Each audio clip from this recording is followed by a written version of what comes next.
Assalamualaikum warahmatullahi wabarakatuh. Apa kabar semuanya? Semoga sehat selalu ya. Sebentar lagi kalian akan menghadapi ujian sekolah. Pada konten kali ini, Ibu akan berbagi tips dalam menjawab soal dan akan membahas soal-soal IPA bagian kimia tentunya di tingkat SMP. Nanti insya Allah akan ada konten lagi yang IPA membahas biologi, IPA membahas fisika. Tetap semangat ya.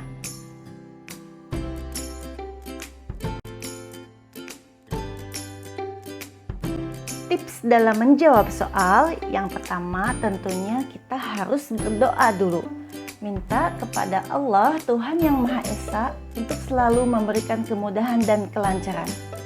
Kemudian tips yang kedua yaitu kerjakan soal yang dianggap mudah. Kalau kalian mentok, tinggalkan dulu, kerjakan dulu yang mudah. Kemudian usahakan punya waktu untuk kembali ke soal yang dilewati tadi. Dan yang terakhir, periksa kembali jawaban kalian. Berikut ini adalah beberapa soal yang biasa muncul dalam ujian sekolah. Kita jangan terpaku ke soal dan jawabnya, tetapi esensi dari materi itu apa, sehingga ketika kita menghadapi ujian yang dengan soal yang berbeda, kita sudah siap untuk menjawabnya. Pada materi unsur, senyawa, dan campuran, yang soal biasa yang keluar yaitu zat tunggal yang tidak dapat diuraikan lagi menjadi zat lain dengan reaksi kimia biasa disebut A. Senyawa, B. Unsur, C. Campuran, D. Larutan. Coba yang mana jawabannya? Kita lihat dulu pembahasannya. Unsur adalah zat tunggal yang tidak dapat diuraikan lagi. Sedangkan senyawa adalah zat tunggal yang dapat diuraikan lagi karena berasal dari atom-atom yang berbeda jenis dalam penyusunannya. Kalau campuran itu bukan zat tunggal, contohnya seperti larutan, koloid, dan suspensi. Jadi jawabannya yang mana? Yap, betul, jawabannya adalah B, unsur, karena tidak dapat diuraikan lagi. Berikutnya masih dalam pembahasan unsur, senyawa, dan campuran, yaitu berikut ini adalah nama-nama unsur kecuali A. Oksigen, B. Nitrogen, C. Udara, D. Besi. Yang kecuali yang mana coba? Ya, betul, udara, karena udara adalah campuran. Pada materi zat dan perubahannya, soal yang biasa muncul yaitu seperti ini. Berikut ini merupakan pernyataan yang tepat mengenai perubahan fisika dan kimia suatu benda adalah A. Perubahan fisika benda tidak disertai dengan terbentuknya zat baru. Yang B. Perubahan fisika benda disertai dengan terbentuknya zat baru. C. Perubahan kimia benda tidak dapat menghasilkan zat baru. D. Benda tidak bisa mengalami perubahan kimia maupun fisika. Kita lihat pembahasannya. Perubahan fisika adalah perubahan zat yang tidak disertai dengan terbentuknya zat baru. Sedangkan perubahan kimia adalah perubahan zat yang dapat menghasilkan zat baru. Jadi jawabannya adalah A.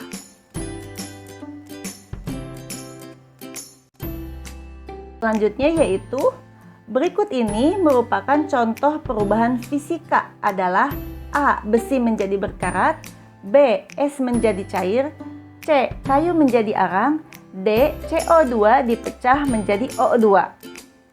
Tadi sudah dibahas bahwa perubahan fisika adalah perubahan yang tidak menghasilkan zat baru. Berarti jawabannya adalah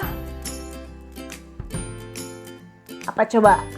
B. Es menjadi cair, karena perubahan fisika itu contohnya menguap, mengembun, mencair, membeku, menyublim, melarut, serta perubahan bentuk ya. Kalau kimia menghasilkan zat baru, contohnya kayu dibakar, asalnya mengandung serat selulosa, tetapi setelah dibakar berubah menjadi arang atau karbon ya. Kemudian pada besi berkarat Asalnya mengandung unsur Fe, tetapi setelah berkarat berubah menjadi senyawa Fe2O3. Pada bab partikel zat, soal yang biasa muncul yaitu metode pemisahan campuran banyak digunakan dalam dunia industri. Teknik pemisahan yang prinsip kerjanya didasarkan pada perbedaan titik didih dari zat cair yang bercampur, sehingga saat menguap zat akan terpisah adalah A. Filtrasi, B. Destilasi, C. Kromatografi, D. Sentrifugasi. Kita lihat pembahasannya.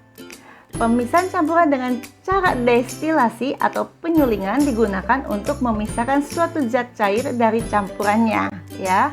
Jadi jawabannya adalah B. Destilasi. Kalau filtrasi itu adalah penyaringan. Kalau kromatografi pemisahan berdasarkan zat warna. Ya, jadi jawabannya adalah B. Contoh soal selanjutnya yaitu metode pemisahan campuran iodin dengan garam dapat dilakukan dengan cara A. Filtrasi, B. Destilasi, C. Sentrifugasi, D. Sublimasi. Kita lihat pembahasannya. Prinsip kerja metode pemisahan campuran dengan cara sublimasi didasarkan pada campuran zat yang memiliki suatu zat yang dapat menyublim. Ya, jadi iodin dengan garam dapat dipisahkan dengan cara sublimasi karena mereka nanti akan ada tahapan menyublim, yaitu perubahan wujud dari padat ke gas. Jadi jawabannya adalah D. Contoh soal selanjutnya yaitu berikut ini merupakan contoh larutan asam adalah A. NaOH, HCl, dan KOH, B. KOH, NaOH, dan H2O, C. NaCl, HCl, dan H2SO4, D. HCl, H2SO4, dan CH3COH. Kita lihat pembahasannya. Larutan asam itu memiliki pH kurang dari 7, rasanya asam, menyebabkan korosif pada logam. Contohnya yang selalu ada huruf H di depannya, kecuali pada CH3COOH. Walaupun belakangnya OH, tetapi ketika bereaksi dengan air tetap akan menghasilkan ion H+, ya. Jadi kalau asam itu selalu huruf depannya H, kecuali pada CH3COOH. Kalau basa belakangnya OH. Karena ketika bereaksi dengan air akan menghasilkan ion OH-, ya. Jawabannya adalah D. HCl, H2SO4, dan CH3COOH. Soal selanjutnya yaitu senyawa garam dapur dinyatakan dengan lambang H2O, B. NaCl, C. NaOH, D. H2SO4. Garam tadi sudah dibahas ya. Kalau asam huruf depannya H, kalau basa huruf belakangnya OH, berarti kalau garam tidak ada huruf depannya H dan tidak ada huruf belakangnya OH. Jawabannya adalah B. NaCl. Contoh soal selanjutnya yaitu perubahan warna lakmus setelah dimasukkan ke dalam larutan dicatat pada tabel berikut. Ya, kita lihat tabelnya. Larutan yang dapat membentuk garam adalah garam. Nah, kita lihat ya pembahasannya. Kalau asam M, ingatnya gitu ya. Asam M, merah.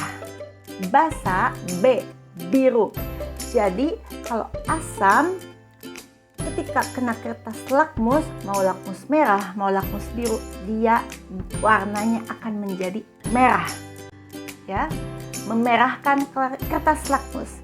Kalau basa B, biru, membirukan kertas lakmus. Kita lihat di tabel. Nah, berarti kalau garam, berarti kalau merah tetap merah, biru tetap biru karena dia tidak bisa merubah kertas lakmus. Kita lihat yang merah tetap merah, yang biru tetap biru. Jawabannya adalah Selanjutnya, pada bab reaksi kimia, soal yang biasa muncul yaitu berikut ini merupakan ciri-ciri terjadinya suatu reaksi kimia kecuali. Kita lihat pembahasannya. Yang termasuk ciri reaksi kimia itu pertama terbentuknya gas, terbentuknya endapan, terjadi perubahan warna, dan adanya perubahan suhu, yaitu biasanya ada yang eksoterm. Eksoterm berarti menghasilkan panas. Ingat huruf S, eksoterm, panas. Kalau endoterm, D, dingin ya. Kita lihat jawabannya yang kecuali, yaitu yang D. Tidak adanya perubahan suhu. Harusnya ada perubahan suhu itu. Untuk soal selanjutnya yaitu gas yang dihasilkan oleh reaksi pembakaran dalam tubuh manusia adalah.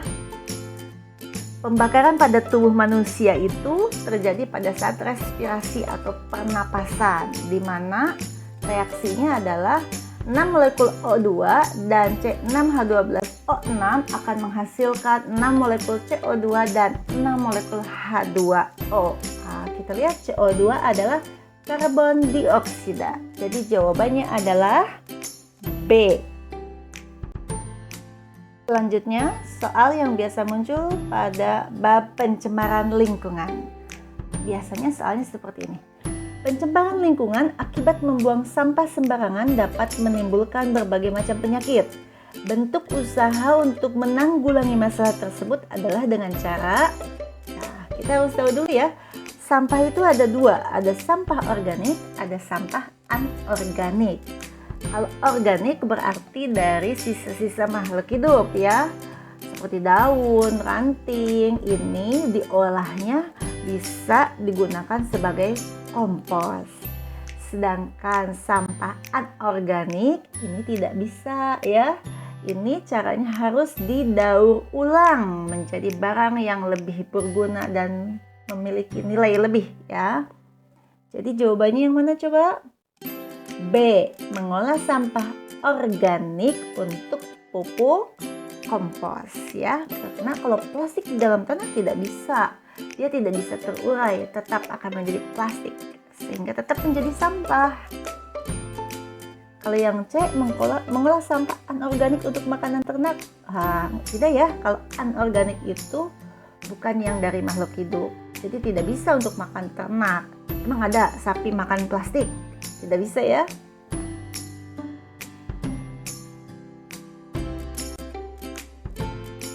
Contoh soal selanjutnya yaitu perhatikan grafik di bawah ini. Grafik tersebut menunjukkan konsentrasi oksigen terlarut.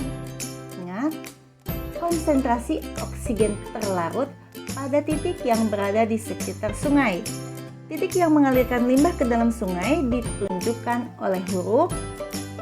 Kita lihat, apabila sumbu X mewakili jarak sekitar sungai dan sumbu Y mewakili konsentrasi oksigen terlarut, kita lihat oksigen yang terlarut yang paling rendah yaitu yang ada pada titik C ya. Jadi jawabannya adalah C.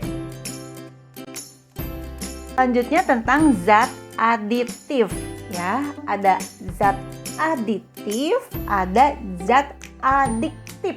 Ada hurufnya K-nya, adiktif. Kalau adiktif ada huruf K-nya, ingat K, ketergantungan. Itu biasanya contohnya ganja, morfin, heroin ya. Kalau ini aditif. Kalau aditif itu zat yang biasanya ditambahkan pada makanan untuk menambahkan cita rasa, memiliki daya tahan lama, dan tampilannya supaya lebih menarik ya. Biasanya ini untuk pewarna. Kita lihat contoh soalnya. Berikut ini yang merupakan tujuan dari penambahan zat aditif pada makanan kecuali. Coba lihat kecualinya yang mana? Yang A, meningkatkan nilai gizi makanan. Yang ini ya jawabannya. Karena aditif itu tidak dapat menambahkan nilai gizi makanan ya. Aditif itu yang B, itu menambah cita rasa, betul. Yang aditif karena ini penyedap biasanya. Yang C, daya tahan lama, ini masuknya ke dalam kategori pengawet. Yang D, membuat tampilan menarik ini pewarna. Jadi jawabannya yang kecuali adalah yang A. Contoh soal selanjutnya yaitu untuk membuat nasi tumpeng yang berwarna kuning ditambahkan kunyit sebagai zat pewarnanya. Zat pewarna yang terdapat pada kunyit tersebut adalah apa coba? Kita lihat kalau yang A klorofil itu zat hijau daun ya. Kalau yang B eritrosin itu adalah pewarna merah buatan. Yang C kurkumin. Nah, ini ya yang menyebabkan kunyit berwarna kuning karena ada kandungan kurkuminnya. Kalau yang kapsantin ini merupakan pigmen warna merah alami ya, biasanya terdapat pada cabai merah. Jadi jawabannya adalah C, kurkumin. Demikianlah pembahasan contoh-contoh soal yang biasa muncul ketika ujian sekolah IPA pada part kimia ya. Semoga bermanfaat, tetap semangat, semoga kalian sukses. Thank you. Assalamualaikum warahmatullahi wabarakatuh.